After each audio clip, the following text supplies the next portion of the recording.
Hi, thank you for joining me on Wilderness with Amani. I'm out at the Nevada Truckee east of the Mustang Bridge to pick up some trash this morning and bring awareness to the problem.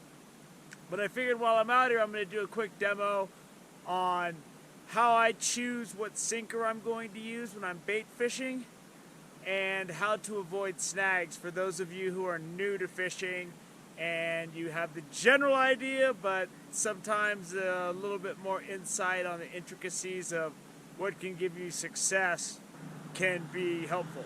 So, this is what I've got for you. Typically, I carry 3 sizes of slip sinker, and I'll carry split shots of various sizes.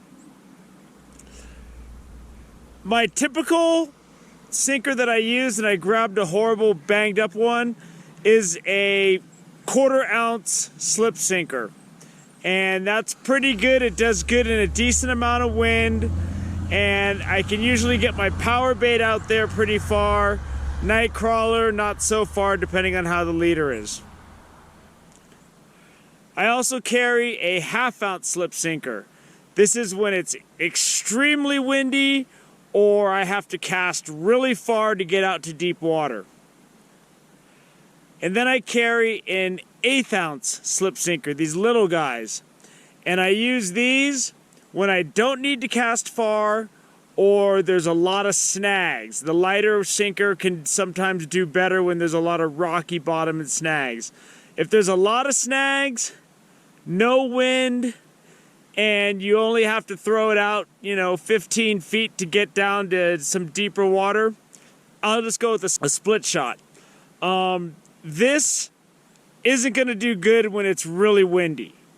But if there's not a lot of wind and you don't have to cast far and you're fishing where there's a lot of boulders and rocks, you can put this a few feet up from power bait and you can whip it out there pretty good. You can even fish a full crawler, inflated crawler on this. It just takes a while for it to sink. But what this will do is this won't get down into the rocks and get you snagged. And it's also a really light weight so the fish doesn't feel it when they're swimming off with it. I'll use these when there's a lot of snags as well. I use these small 1/8 ounce if I can get away with it. When it's really windy, these aren't ideal and you can't cast very far. Those are the basic sinkers that I carry. I always try to have a variety because you never know what it's going to be when you get out to the lake. I mean, you could get out there and it could be really deep and all you have is 1/2 ounce sinkers and there's just no reason to put that extra weight on there just to help you get snagged. Now, if you're new to fishing and you're fishing somewhere, a lot of the Sierra lakes and the eastern Sierra are like this. A lot of areas near dams are like this. There's a lot of rocks. And when you see there's a lot of rocks, you are going to get snagged unless you take immediate action. What do I mean by that? If I'm fishing in an area that's a lot of rocks and I cast it out and it's time to check my bait or reel in, what I do, there's no picking up the pole, slowly reeling. I pick up my pole, I pull on it and reel as fast as I can with my rod above my head. If the snags are really bad, there's no time for you to slow reel, crank it, give it a little tug. You need to get your rod up, you need to pull it, get your rod above your head, and reel as fast as you can to keep that weight from getting into those rocks.